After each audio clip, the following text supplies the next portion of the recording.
નમસ્કાર, આપ જોઈ રહ્યા છો સ્પાર્ક ટુડે ન્યૂઝ। આમોદમાં સિવિલ ડિફેન્સ અંગે તાલીમ અપાઈ હતી।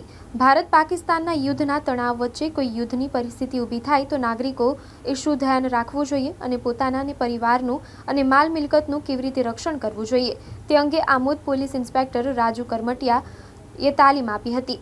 આમોદ તાલુકા પંચાયત સભાખંડમાં જિલ્લા વહીવટી તંત્રના આદેશ મુજબ સિવિલ ડિફેન્સ અંગે તાલીમનું આયોજન કરવામાં આવ્યું હતું। જે કાર્યક્રમમાં નાયબ મહેસૂલ મામલતદાર, પાલિકા મુખ્ય અધિકારી પંકજ નાયર, નગરપાલિકા પ્રમુખ જલ્પાબેન પટેલ, કારોબારી અધ્યક્ષ સહિત સદસ્યો અને હોમગાર્ડ જવાનો હાજર રહ્યા હતા।